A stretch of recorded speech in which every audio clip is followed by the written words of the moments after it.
बच्चों, आज के इस वीडियो में हम बात करेंगे खाद्य संसाधनों में सुधार। आज इसके नोट्स के बारे में हम बात करेंगे। तो सबसे पहले हम जान लेते हैं खाद्य संसाधनों में सुधार, इसका तात्पर्य क्या है।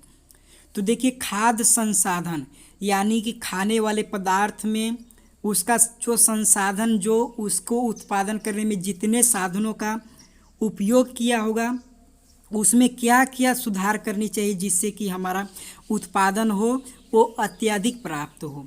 तो सबसे पहले जान लेते हैं खाद्य संसाधनों में सुधार का पहला है फसल उत्पादन। तो फसल उत्पादन में क्या क्या हमको सुधार करने पड़ेगी। तो सबसे पहले फसल की किस्मों में सुधार, इसके बाद है फसल उत्पादन में सुधार, और इसके बाद है फसल सुरक्षा प्रबंधन किस तरह से हमको करना चाहिए। तो सबसे पहले आते हैं फसल की किस्मों में सुधार कैसे किया जाए। तो देखिए, फसल में किस्मों का सुधार करने से हमें उच्च उत्पादकता मिलेगी, जैविक तथा अजैविक प्रतिरोधकता होगी, परिपक्वता के काल में अंतर होगा, व्यापक अनुकूल और किस्मों में सुधार भी होगी, जिससे हमारा जो फसल होगा उसका उत्पादन अधिक होगा। अब देख लेते हैं फसल उत्पादन में सुधार किस तरह से किया जाए। तो सबसे पहले पोषक प्रबंध, जैसे हमारा खाद हो गया, उर्वरक हो गया, इस तरह से इसका प्रबंधन करेंगे जिससे हमारी जो फसल की उत्पादन हो अधिक होगी। और दूसरी इसमें करना है सिंचाई, जैसे हम लोग कुएं से कर लें, नदी से कर लें, और किसी कहीं से व्यवस्था करके कर ले, तो हमारी फसल उत्पादन में सुधार की कैटेगरी में आ जाएगी। और इसके बाद तीसरा है फसल परक्रम। फसल परक्रम में है मिश्रित खेती, अंतरा फसलीकरण, और इसके बाद है फसल चक्र। मैं पहले बात कर चुका अंतरा फसलीकरण किसे कहते हैं, फसल चक्र किसे कहते हैं। अंतरा फसलीकरण में 2 या 3 फसलों को एक ही खेत में निर्दिष्ट पैटर्न पर उगाया जाता है, और फसल चक्र में एक खेती के बाद दूसरी खेती इस तरह से किया जाता है जिसे हम लोग फसल चक्र कहते हैं।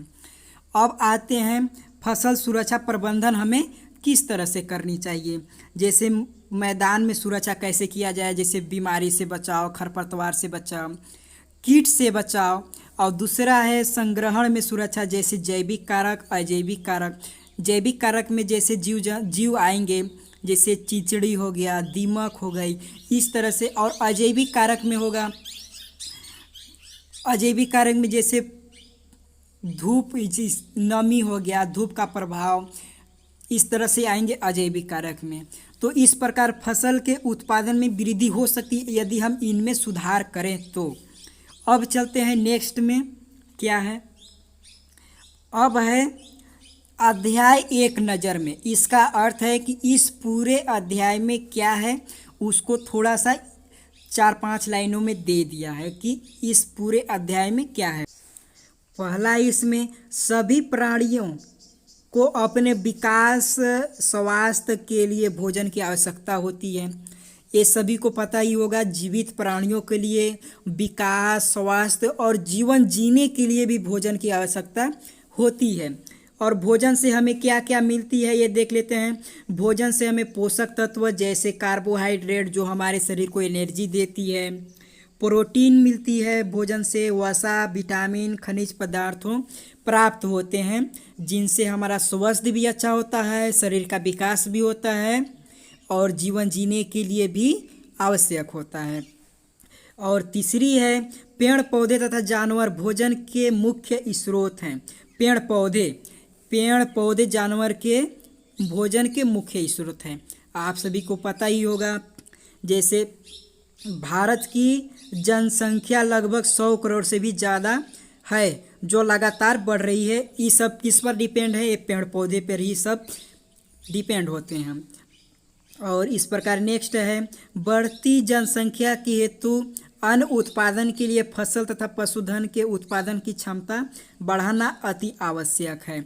और भारत में 1904 से 1969 तक अन्न उत्पादन में 4 गुना वृद्धि हुई है, परंतु इसके सुधार में अभी भी आवश्यक है। यानी कि जितने भी आज तक खेती हुई है 1904 से 1969 तक, यानी कि 65 वर्ष तक जो अन्न में 4 गुनी वृद्धि हुई है, फिर भी उसमें सुधार की आवश्यक है। जैसे कि फसल में किस्मों में सुधार और फसल उत्पादन में प्रतिबंध और फसल सुरक्षा प्रबंध, ये सब में अभी भी ध्यान देने योग्य बातें हैं। और इसके बाद इसके अलावा अधिक भूमि की खेती योग्य बनाना, जिसमें हरित क्रांति जान लेते हैं क्या होता है। हरित क्रांति, हरित क्रांति के मतलब कि अन्न उत्पादन को बढ़ावा देना, यानी कि बढ़ाने में सहायता होती है, जिसे हम लोग हरित क्रांति कहते हैं। इसमें नई चीज़ों, नई तकनीकी, उपयुक्त सिंचाई, विकसित जाति के बीजों का इस्तेमाल किया जाता है। अब जान लेते हैं श्वेत क्रांति क्या होती है। श्वेत क्रांति ये दुग्ध उत्पादन को बढ़ाने के लिए चलाया गया था, जिसे हम लोग श्वेत क्रांति कहते हैं, जिसे आत्मनिर्भर भारत बन सके। तो ये श्वेत क्रांति दूध को उत्पादन को बढ़ाने की सहायता मिलती है या बढ़ावा देती है। हरित क्रांति में हमें अन्न उत्पादन करने में बढ़ावा देती है। तो इस प्रकार हमारा श्वेत क्रांति और हरित क्रांति हुई। अब देखना है फसल उत्पाद में उन्नति किस तरह से होती है। पहले जान लेते हैं टाइप ऑफ क्रॉप्स, यानी कि फसल के प्रकार क्या क्या होते हैं। जैसे कि अनाज होती है, सबसे पहले जान लेते हैं अनाज में कौन कौन सी फसलें आती हैं। जैसे गेहूँ, चावल, मक्का, बाजरा आदि सम्मिलित है। इसमें ये हमें कार्बोहाइड्रेट देती हैं, यानी कि शरीर कार्बोहाइड्रेट से हमारी जो शरीर होती है उसमें एनर्जी प्रदान होती है। और दूसरा देखते हैं ये है बीज। बीज वाले कौन कौन से पेड़ होते हैं, पौधे। जैसे कि देख लीजिए इसमें दालें, अनाज, दालें, बीज, मूंगफली, ये बीज वाले होते हैं जो हमें वसा प्रदान करती है। दाल, तो दाल में जैसे चना हो गए, मटर हो गया, काला चना, हरा चना, मसूर, ये हमें प्रोटीन प्रदान करती है। तो इस प्रकार कुछ हमें फसलों के प्रकार थी। और नेक्स्ट देखते हैं, नेक्स्ट है सब्जियों, मसाले व फल। सब्जियां, मसाले व फल, इसमें ये हमें क्या देती है, विटामिन देती है, जो कि हमारे शरीर को रोगों से लड़ने की क्षमता प्रदान करती हैं। खनिज लवण देते हैं, प्रदान करते हैं, जैसे सेब, आम, चेरी, केला, तरबूज। सब्जियां जैसे पालक हो गई, पत्तीदार सब्जियां, मूली। मसाले जैसे मिर्च, काली मिर्च। इस तरह से घास पशुधन के चारे के रूप में उपयोग किया जाता है। तो इस प्रकार सब्जियां, मसाले व फल भी हमें कुछ शरीर के लिए पोषक तत्व देते हैं। अब नेक्स्ट चलते हैं फसल चक्र। फसल चक्र में देख लेते हैं सभी फसलों को अपने वृद्धि और जीवन चक्र के लिए अलग अलग परिस्थितियों, जैसे तापमान, नमी, अलग अलग दीप्ति काल, सूरज की रोशनी की ज़रूरत होती है, सभी के लिए होती है। और फसलों का मौसम दो प्रकार का होता है। फसलों का मौसम दो प्रकार का होता है। पहला है खरीफ फसल। खरीफ फसल एक बरसात के मौसम में उगती है, जून से अक्टूबर तक। जैसे कि चना हो गया, काला चना, हरा चना, चावल, सोयाबीन, धान। तो इस प्रकार के खरीफ फसलों में आती हैं। और दूसरा है वो है रबी फसल। ये नवंबर से अप्रैल तक महीने में उगाई जाती है, यानी कि बोई जाती है, इसलिए इन्हें सर्दी की फसल भी कहते हैं। जैसे हो गया चना, गेहूँ, मटर, सरसों आदि, ये रबी की फसलें हैं। एक फसल और होनी चाहिए लेकिन यहाँ पर नहीं दिया है, इसका नाम है जायद फसल, जो कि मार्च में बोई जाती है लगभग और जून में काट ली जाती है। तो इसमें दिया नहीं है। देखते हैं अगला है इसमें फसल उत्पाद में सुधार की प्रक्रिया में प्रयुक्त गतिविधियों को निम्न वर्गों में बांटा गया है। पहला है फसल की किस्मों में सुधार, फसल उत्पाद प्रबंध, फसल सुरक्षा प्रबंध। इसका मैं ऊपर आपसे बात कर चुका हूँ। तो सबसे पहले देख लेते हैं फसल की किस्मों में सुधार किस तरह से किया जाता है। तो देखिए फसल की किस्म में सुधार के कारक हैं अच्छे और स्वस्थ बीज संकरण। विभिन्न अनुवांशिक गुणों वाले पौधे के बीज संकरण करके उन्नत गुण वाले पौधे तैयार करने की प्रक्रिया को संकरण कहते हैं। यानी कि फसल जो अच्छे किस्म के जो बीज होते हैं उसको संकरण कराया जाता है, जिसमें अनुवांशिक गुण वाले पौधे होते हैं जिसमें अच्छा क्वालिटी हो जाता है, उसे हम लोग कहते हैं बीज संकरण कराना। तो इससे हमारा जो उत्पादन होती है वो अच्छा हो जाती है। अब नेक्स्ट है फसल उत्पाद की गुणवत्ता वृद्धि के कारक, फसल की गुणवत्ता में वृद्धि करने वाले कारक कौन कौन से हैं, इसको देख लेते हैं हम लोग। सबसे पहले फसल की गुणवत्ता में वृद्धि करने वाले कारक, जिससे हमारा उच्च उत्पादकता होगी, यानी कि प्रति एकड़ फसल की उत्पादन बढ़ाना यानी कि बढ़ेगी। उन्नत किस्में यानी कि बीज जो हमारा उन्नत किस्में के रहेंगे, उन्नत किस्में फसल उत्पाद की गुणवत्ता प्रत्येक फसल में विभिन्न होती है। जैसे दाल में प्रोटीन की गुणवत्ता, तिलहन में तेल की गुणवत्ता और फल तथा सब्जियों का संरक्षण महत्वपूर्ण होता है। अब नेक्स्ट है जैविक और अजैविक प्रतिरोधकता, जैसे कि रोगों से लड़ने की क्षमता, कीट ऊट सब आते हैं इसमें। तो सबसे पहले देख लेते हैं जैविक और अजैविक प्रतिरोधकता। जैसे जैविक रोग कीट तथा निमिनोड टोट तथा अजैविक में हो जाएगा सूखा, क्षारता, जलकार्ती, गर्मी, ठंडी, पाला परिस्थितियों के कारण फसल उत्पाद कम हो सकता है। इन परिस्थितियों को सहन कर वाले फसल की हानि कम हो जाती है।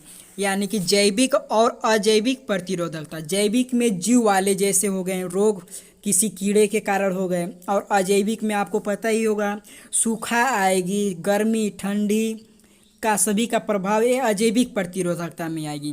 तो जिससे इससे जो प्रभावित होती है फसल में जो उत्पादन होती है वो कम हो जाती है। अगला है हमारा व्यापक अनुकूलता। व्यापक अनुकूलता क्या होती है? व्यापक अनुकूलता वाली किस्मों का विकास करना विभिन्न पर्यावरण परिस्थितियों में फसल उत्पादन को स्थायी करने में सहायक होता है। एक ही किस्म को विभिन्न क्षेत्रों में विभिन्न जलवायु में उगाया जाता है, जिसे व्यापक अनुकूलता हम लोग कहते हैं। पांचवा है ऐच्छिक सदस्य विज्ञान गुण। चारे वाले फसलें के लिए यानी कि चारे वाली जो फसलें के लिए लंबी तथा सघन शाखाएं ऐच्छिक गुण होती हैं। इस प्रकार के सदस्य विज्ञान वाली किस्में अधिक उत्पादन प्राप्त करने में सहायता होती हैं। अब देख लेते हैं फसल उत्पाद में सुधार किस तरह से किया जाए हमारा, जो कि दूसरा स्टेप है। पहला स्टेप में था किस्मों में सुधार, दूसरा स्टेप है फसल उत्पाद में सुधार किस तरह से किया जाए।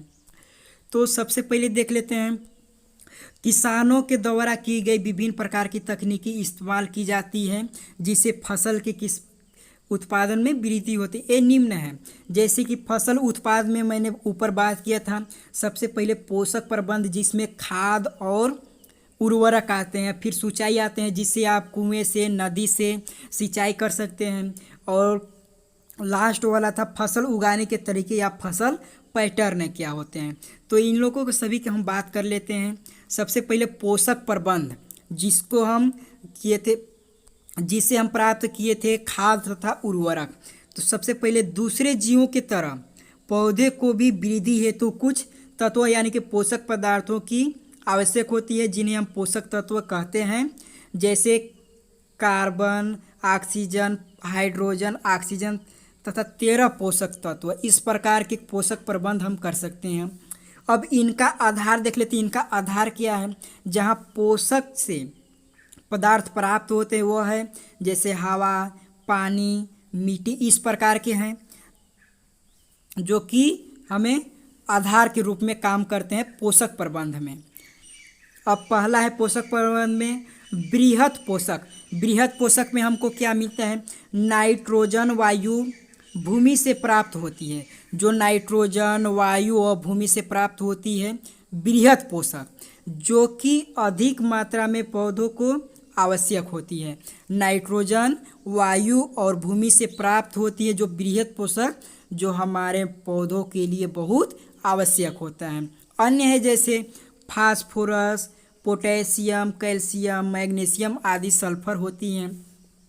यदि सूक्ष्म पोषक की बात करें जो कि थोड़ा बहुत हमें प्राप्त होता है, जैसे लौह तत्व, मैग्नीज कम मात्रा में आवश्यक होती है पौधे के लिए।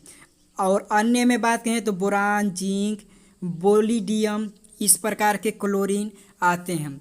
अब देखते हैं खाद तथा उर्वरक का उपयोग किस तरह से किया जाता है खेतों में। तो सबसे पहले देखते हैं जो खाद और उर्वरक होती है उसे हम मिट्टी में यदि कि रखते हैं, खेतों में डालते हैं तो उसकी उर्वरता होती है, बढ़ जाती है और गुणवत्ता भी बढ़ जाती है। इसलिए हमारे जो मिट्टी के लिए खाद की आवश्यक होता है। फलस्वरूप जिसके कारण हमारा जो फसल का उपज होता है, वृद्धि होती है बहुत अधिक। जैसे खाद का उपयोग करें, एक कार्बनिक पदार्थों का अच्छा स्रोत है। यह थोड़ी मात्रा में मिट्टी को पोषक तत्व प्रदान कर देती है, जो खाद होती है। यह प्राणी के उत्सर्जित पदार्थ यानी कि मलमूत्र अपशिष्ट से बना होता है। यह पौधे के अपशिष्ट द्वारा अपघटन से तैयार किया जाता है। तो आप जान ही गए होंगे कि खाद किसका बनाया जाता है, जो कि प्राणियों के उत्सर्जित पदार्थ यानी कि मलमूत्र से अपशिष्ट पदार्थ, जिसे हम खाद बनाते हैं। और खाद भी विभिन्न प्रकार की होती हैं। तो सबसे पहले देख लेते हैं खाद के कौन कौन से प्रकार होते हैं।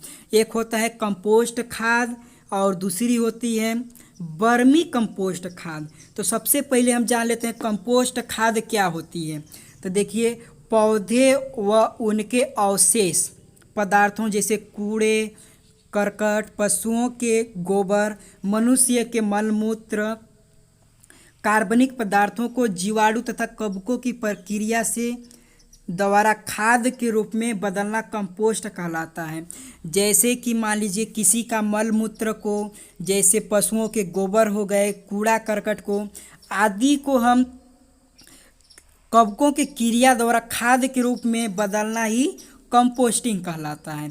अब देख लेते हैं दूसरा वर्मी कंपोस्ट खाद क्या होता है। जब कंपोस्ट को केचुए के उपयोग से तैयार करते हैं, जिसे हम वर्मी कंपोस्ट कहते हैं। अब देखिए कंपोस्ट खाद और वर्मी कंपोस्ट खाद में क्या अंतर है। तो देखिए, वर्मी कंपोस्ट खाद को यदि हम केचुए से तैयार करें तो वर्मी कंपोस्ट खाद होता है, और हम कंपोस्ट खाद की बात करें तो कवकों की क्रिया द्वारा ये खाद के रूप में बदलना होता है कंपोस्टिंग खाद। यानी कि कंपोस्ट खाद इस प्रकार तैयार हुआ और वर्मी कंपोस्ट खाद। आप अंतर समझ ही गए होंगे। अगला देखते हैं हेडिंग क्या है। एक होता है हरी खाद, यानी कि खाद हमारी 3 प्रकार की हुई। एक हुई कंपोस्ट खाद, दूसरी हुई वर्मी कंपोस्ट खाद और तीसरी है हरी खाद। हरी खाद जान लेते हैं क्या होता है। फसल उगाने से पहले खेतों में कुछ पौधे जैसे पटसन, मूंग, गवार उगा देते हैं। तत्पश्चात उन पर हल चलाकर खेतों की मिट्टी में मिला दिया जाता है। ये पौधे हरी खाद के रूप में परिवर्तित हो जाती, जो मिट्टी को नाइट्रोजन तथा फास्फोरस से परिपूर्ण सहायता करती है, जिससे हमारा खाद के रूप में भी कार्य कर देता है हरी खाद। तो इस प्रकार आप समझ ही गए होंगे कि मान लीजिए किसी खेत में बहुत सारे घास उगे हुए हैं जो कि हरे हैं, तो उनसे जो उसी पर हल चला दिया जाए, जिससे कि वह उसी में मरकर मिट जाएंगे, उसी मिट्टी में मिल जाएंगे, जिसे हमारा जो हरी खाद के रूप में प्रयोग किया जा सकता है। दूसरा है हमारा उर्वरक। उर्वरक का उपयोग किस तरह से किया जाता है। तो देखिए, उर्वरक कारखानों में तैयार किया जाता है। उर्वरक जो होते हैं वो कारखानों में तैयार किए जाते हैं। ये रासायनिक पदार्थों के इस्तेमाल से बनाए जाते हैं। इसमें अत्यधिक मात्रा में पोषक तत्व जैसे नाइट्रोजन, फास्फोरस, पोटेशियम पाए जाते हैं। उर्वरक आसानी से पौधे द्वारा अवशोषित कर लिए जाते हैं। ये पानी में घुले होते हैं। यानी उर्वरक देखिए, ये कारखाना में तैयार किया जाता है और इसमें जो मोस्टली पाए जाते हैं, यानी कि अधिकतम जो पाया जाता है वो नाइट्रोजन होता है, फास्फोरस होता है और पोटेशियम होता है उर्वरक में, जो कि रसायनों से बनाए जाते हैं। और इससे जो पौधे होते हैं आसानी से अवशोषित कर लेते हैं तथा पानी में घुल जाते हैं। अब देख लेते हैं खाद और उर्वरक में अंतर। खाद तथा उर्वरक में अंतर क्या है और ये किस प्रकार हमारे फसलों को प्रभावित करते हैं। तो खाद और उर्वरक में अंतर देख लेते हैं। पहला है खाद में, ये मुख्य रूप से कार्बनिक पदार्थ होते हैं और उर्वरक में आपको पता ही होगा रासायनिक होते हैं। तो एक अकार्बनिक पदार्थ होते हैं। दूसरा है खाद में ये प्राकृतिक पदार्थों के बने होते हैं, जो खाद बने होते हैं। तो इसमें देखिए रसायनों के पदार्थ से मिलकर बने होते हैं, जो उर्वरक होता है। अब तीसरा है खाद में कम मात्रा में पोषक तत्व होते हैं और उर्वरक में अत्यधिक मात्रा में पोषक तत्व पाए जाते हैं। खाद में चौथा है खाद सस्ती होती है तथा घर तथा खेत के मैदान में बनाई जा सकती है, लेकिन उर्वरक जो होती है वो महंगे होते हैं क्योंकि ये फैक्ट्रियों में तैयार किए जाते हैं। और खाद में पांचवा है खाद धीरे धीरे पौधे द्वारा अवशोषित की जाती है क्योंकि ये पानी में अघुलनशील होते हैं। और जो उर्वरक होती है वो जल में घुलनशील होते हैं, इसलिए आसानी से जो फसल होती है अवशोषित कर लेती है। खाद में लास्ट है इसका आसानी से भंडारण तथा स्थानांतरण आसानी से किया जा सकता है, लेकिन उर्वरक का इसका भंडारण स्थानांतरण विधि सरल नहीं किया जा सकता है। तो इस प्रकार हमारा खाद और उर्वरक में कुछ अंतर थे। अब नेक्स्ट चलते हैं सिंचाई पर। अब सिंचाई किस तरह से किया जाना चाहिए,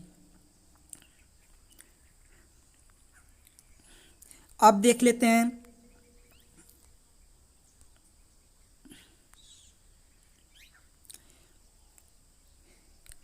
फसलों को जल प्रदान करने के प्रक्रिया को सिंचाई कहते हैं। सिंचाई के तरीके कौन कौन से होते हैं, जैसे कि कुएं भी दो प्रकार के होते हैं, खुदे हुए कोने, एक खोदे हुए कोने। जैसे कि पानी बैलों के उपयोग से द्वारा निकाला जाता है या पंप द्वारा, आप समझ ही गए होंगे, जिसको बोलते हैं रेहट। पानी बैलों के उपयोग द्वारा निकाला जाता है उसको बोलते हैं रेहट, या जो पंपी सेट होती है उसे निकालते हैं तो पंप द्वारा उसको हम बोल सकते हैं। और दूसरा है नलकूप द्वारा। नलकूप आप समझ ही रहे होंगे, इस नलकूप में बहुत नीचे पानी होता है जिससे सिंचाई होती है। मोटर पंप के इस्तेमाल से पानी ऊपर लाया जाता है, मोटर पंप के से भी पानी ऊपर लाया जा सकता है। और जो इसका भी नलकूप का भी दो ऑप्शन है, पहला है नहर विधि से और दूसरा है नदी उन्नयन प्रणाली से। तो देखिए नदी से किस तरह, नहरें से किस प्रकार है, इसमें पानी एक तथा अधिक जलाशयों तथा नदियों से आता है, जो नहरें होती हैं। और नदी उन्नयन प्रणाली में क्या होता है, इस प्रणाली में पानी सीधे नदियों से ही पंप द्वारा इकट्ठा कर लिया जाता है और इस सिंचाई का उपयोग नदियों के पास वाली खेतों में लाभदायक होती है। ये नदी उन्नयन प्रणाली का विधि था। अब तीसरा है तालाब, डी ऑप्शन। तालाब से किस प्रकार किया जा सकता है, आपत्ति के समय यानी कि समझिए संकट के समय प्रयोग में आने वाले छोटे तालाब, छोटे जलाशय होते हैं जो छोटे से क्षेत्र में पानी का संग्रहण करते हैं, जिसे हम लोग तालाब बोलते हैं। और ऑप्शन नंबर ई है पानी का संरक्षण किस तरह से किया जाए। तो पानी का संरक्षण करने का आसान तरीका है कि किसी तालाब में या नदी में रोक लेना, जिससे बड़े बड़े बांध बनाकर भी पानी का संरक्षण किया जा सकता है। देखिए वर्षा के पानी सीधे किसी टैंक में सुरक्षित इकट्ठा कर लिया जाता है, बाद में इस्तेमाल के लिए ये मृदा अपरदन को भी दूर करता है। तो वो भी हो सकता है किसी टैंक में भी सुरक्षित किया जा सकता है। अब है फसल उगाने के तरीके कौन कौन से हैं, अब इसको हम लोग देख लेते हैं। तो देखिए फसल उगाने की, फसल की वृद्धि हेतु अलग अलग प्रकार की तरीके अपनाए जाते हैं, जिससे कि नुकसान कम से कम और उपज अधिक से अधिक हो जाती है, जिसे बोलते हैं एक मिश्रित खेती, अंतरा फसलीकरण, फसल चक्र। आप समझ ही गए होंगे, मिश्रित खेती में दो या दो से अधिक फसल को एक ही साथ उगाना ही एक ही भूमि में मिश्रित खेती कहलाती है। जैसे गेहूं और चना, गेहूं और सरसों, मूंगफली और सूरजमुखी, इस प्रकार के मिश्रित खेती होती है। अब देख लेते हैं अंतरा फसलीकरण क्या होती है। तो अंतरा फसलीकरण में क्या होती है, देखिए अंतरा फसलीकरण में दो या दो से अधिक फसलों को एक साथ एक ही खेत में निर्दिष्ट पैटर्न पर उगाते हैं। उसे हम लोग कहते हैं अंतरा फसलीकरण में। ये एक प्रकार की फसल तथा एकांत स्थिति दूरी पर पंक्तियों में दूसरी प्रकार की फसल उगाते हैं, जैसे सोयाबीन और मक्का हो गया, बाजरा और लोबिया हो गया। इस प्रकार के अंतरा फसलीकरण होता है। नेक्स्ट है फसल चक्र। फसल चक्र देख लेते हैं क्या होता है। किसी खेत में क्रमवार पूर्व नियोजित कार्यक्रम के अनुसार विभिन्न फसलों को उगाना ही फसल चक्र कहलाता है। मान लीजिए एक खेत में एक फसल के बाद दूसरी फसल कौन सी लगाना है, ये खेत पर निर्भर करता है कि खेत का सिंचाई और नमी पर निर्भर करती है, जिससे हम लोग फसल चक्र उत्पादन कर सकते हैं। एक फसल के बाद दूसरी फसल लगाना ही फसल चक्र कहलाती है। अब नेक्स्ट देख लेते हैं, अगर बार बार एक ही खेत में एक ही प्रकार की खेती की जाती है तो एक ही प्रकार के पोषक तत्व मृदा से फसल द्वारा प्राप्त किए जाते हैं। जैसे कि मान लीजिए आप किसी खेत में एक प्रकार के सिर्फ फसल बो रहे हैं तो आपको एक ही प्रकार के पोषक तत्व प्राप्त होंगे, जिसमें कि आपको बहुत सारे पोषक तत्वों की उसमें पूर्ति होनी चाहिए, जिससे कि फसल में उत्पादन अधिक हो। और बार बार मृदा से पोषक तत्व फसल द्वारा प्राप्त करने पर एक ही प्रकार के पोषक तत्व समाप्त हो जाता है और समाप्त भी उसी प्रकार वे पोषक तत्व हो जाती है। अतः हमें अलग अलग प्रकार की खेती करनी चाहिए। कोई भी खेत हो उसमें अलग अलग प्रकार की हमें खेती करनी चाहिए, जिससे फसल चक्र में बहुत सारे लाभ हो सकती हैं। मान लीजिए एक फसल नहीं हुआ तो अगले फसल होने की हमारी आशा बनी रहती है। तो इसमें विशेषताएं हम देख लेते हैं क्या क्या होती हैं, जिससे कि मिट्टी की गुणवत्ता बनी रहती है फसल चक्र से। और दूसरा है एक कीट तथा खरपतवार को नियंत्रित करता है। और तीसरा है एक बार मिट्टी को उपजाऊ बनाने के बाद कई प्रकार की फसलें सुचारू रूप से उगाई जा सकती है। और बाकी हेडिंग का बात मैं अगले वीडियो में करूँगा। तो बस आज के लिए इतना ही, अगले वीडियो में मिलते हैं। धन्यवाद।